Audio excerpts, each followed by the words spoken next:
नमस्कार, दिन भर की बड़ी खबरों में आपका स्वागत है। मैं हूं शिवानी।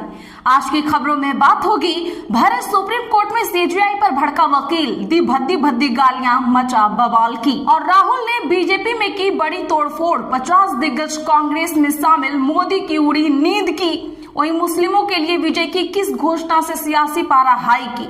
और ज्ञानेश कुमार से मिलने पहुंची बीआरएस, क्या अपने ही जाल में फंसे कथित वोट चोर की। साथ ही खबर के अंत में बात होगी यूपी की राजनीति में उबाल, चंद्रशेखर के आंसू पर मायावती हुई लाल की।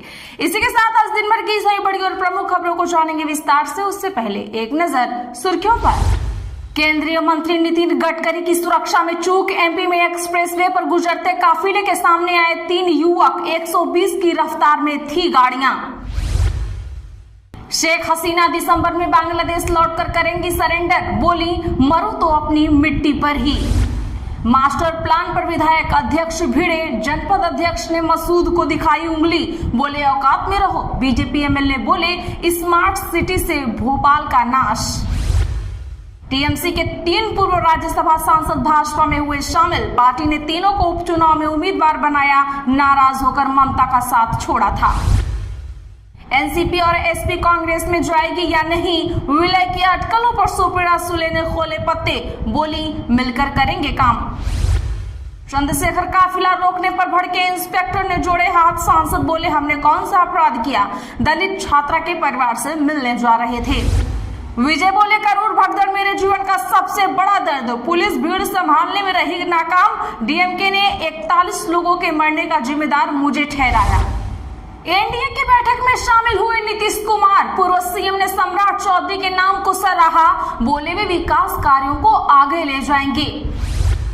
पेपर लीक पर आवाज उठाने पटना क्यों नहीं आए राहुल, तेजस्वी ने बिना बताए घोषित किया कैंडिडेट, इवेंट को लेकर पार्टी में कलह। जगन्नाथपुरी के राजा का राष्ट्रपति और पीएम को लेटर, कहा इस्कॉन का अलग अलग समय पर रथ यात्रा निकालना गलत, इससे परंपरा खत्म हो जाएगी। सतलुज विवाद को लेकर मंत्री ने हथियारबंद युवाओं के फोटो किए जारी, पूछा AK-47 ड्रम मैगजीन वाले कौन हैं। योगी बोले हनुमानगढ़ी में नमाज पढ़वाने का पाप किया था, क्या जामा मस्जिद में हनुमान चालीसा का पाठ करवा पाएंगे। सपा और कांग्रेस पर भड़के। वसुंधरा राजे के फर्जी पत्र मामले में हाईकोर्ट का फैसला, कहा जयपुर पुलिस के खिलाफ जांच जारी रखें, कांग्रेस कार्यकर्ता मुआवजे के लिए जा सकते हैं कोर्ट। राम मंदिर चढ़ावा चोरी के तहत दान गिनने वाले 23 कर्मचारियों का इस्तीफा, चढ़ावे में 10-20 के नोट बढ़े, 500 के घटे। सुप्रीम कोर्ट में 13 जुलाई को होगी सुनवाई। मोदी ऑस्ट्रेलिया से न्यूजीलैंड पहुंचे, दोनों देश FTA डील फाइनल करेंगे। पीएम ऑकलैंड में 40,000 भारतीयों को करेंगे संबोधित। पंजाब कांग्रेस में टूट का खतरा बढ़ा, बघेल बोले चन्नी ने मिलने का समय नहीं मांगा, वर्डिंग ने कहा मैं खुद इस्तीफा क्यों दूं। भारत चीन व्यापार की शुरुआत चली, गूंजी में इंतजार कर रहे 100 भारतीय व्यापारी, चीन ने कहा दुकानें और गोदामों का काम जारी। यूसीसी लागू करने की जन सुनवाई में धर्मगुरुओं में दिखा मतभेद, बोले मान्यताओं से छेड़छाड़ न करें, लिव इन रिलेशनशिप पर सख्त कानून की मांग। महाकाल में कितना सोना चांदी, कोई भी हिसाब नहीं, ओंकारेश्वर की आय वे नहीं बताते, बगलामुखी मंदिर में फर्जी समिति ले रही थी चंदा।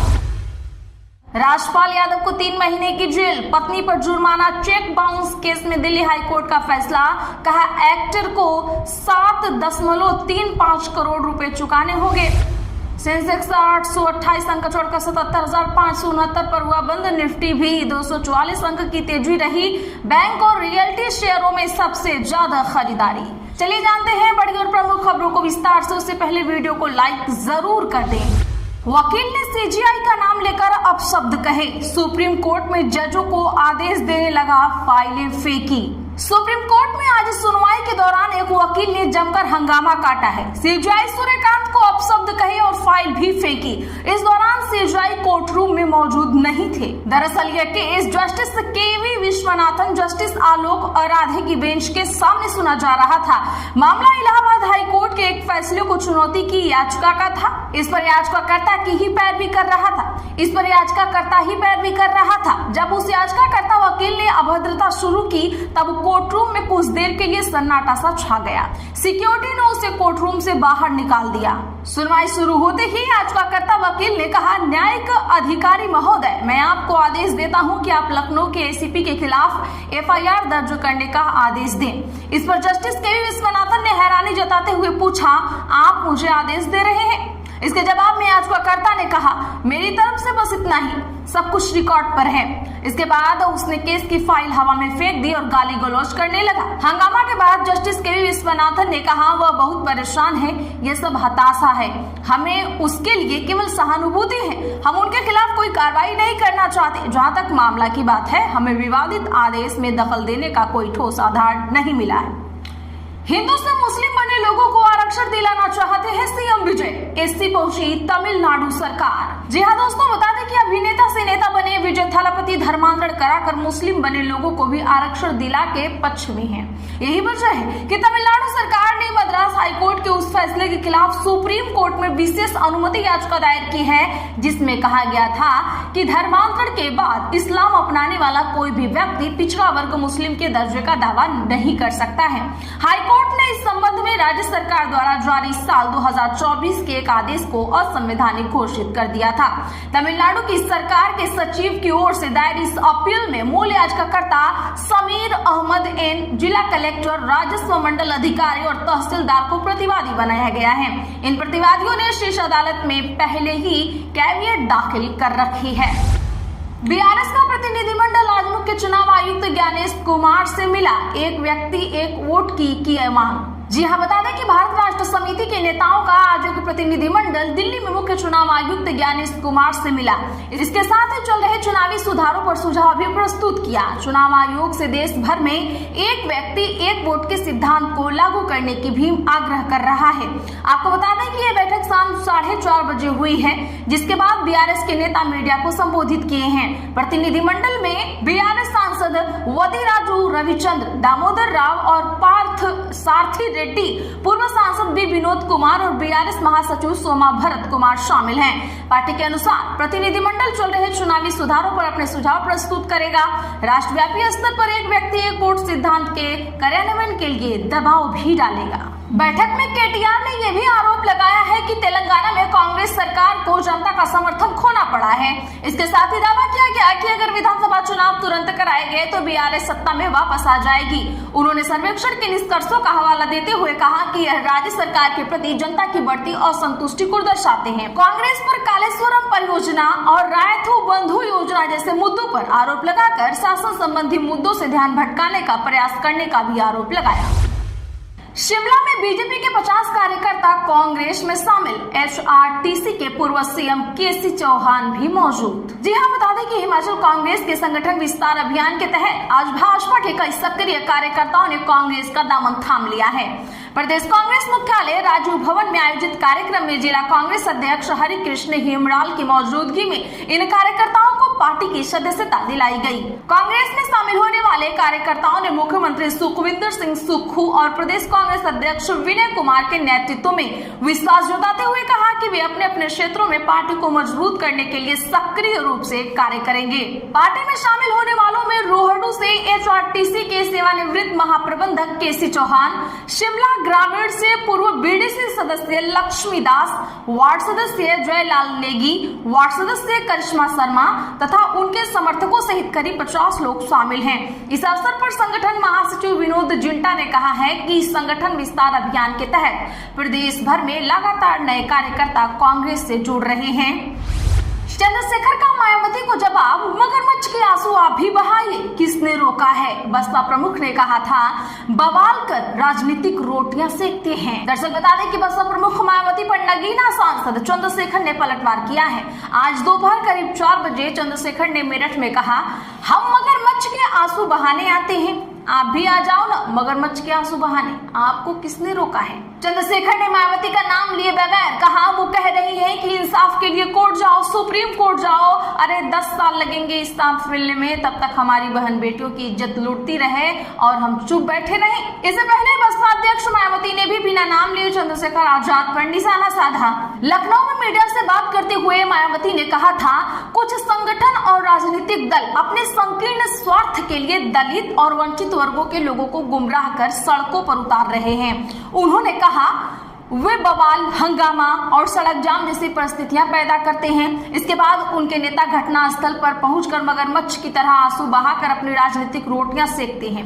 इससे पीड़ितों को न्याय नहीं मिलता, बल्कि मौजूदा हालात में इन वर्गों की परेशानियां और भी बढ़ जाती हैं। एनसीपी एसपी कांग्रेस में जाएगी या नहीं, विलय की अटकलों पर सुप्रिया सुले ने खोले पत्ते।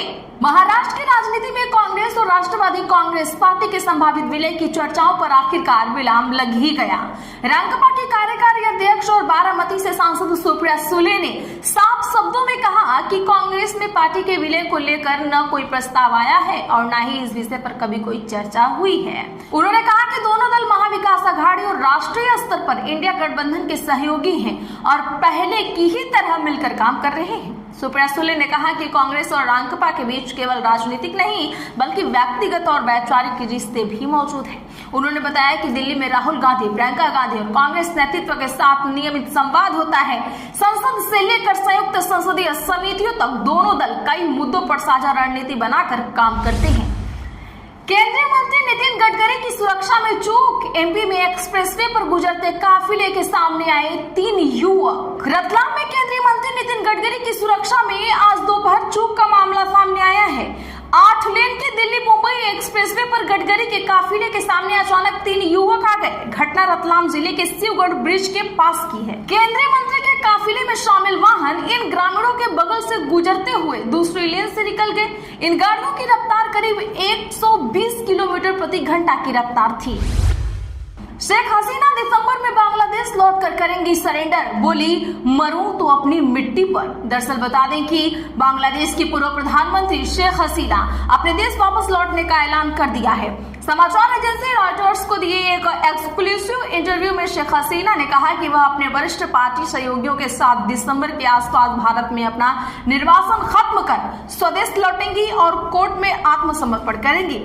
दरअसल बांग्लादेश में अपने लिए मृत्यु दंड का सामना कर रही और अपनी पार्टी पर प्रतिबंध झेल रही शेख हसीना ने कहा कि वे अपने देश में कोर्ट के सामने खुद को सरेंडर कर ये देखना चाहती हैं कि बांग्लादेश की सरकार अपने सबसे प्रमुख राजनीतिक प्रतिद्वंदी के साथ कैसा व्यवहार करती है। दक्षिण एशियाई देश की सबसे लंबे समय तक सत्ता में रही शेख हसीना ने कहा वह और उनकी आवामी लीग के सदस्य स्वेच्छा से उस देश लौटना चाहते हैं जिसे वे 2 साल पहले छोड़कर भाग गई थी।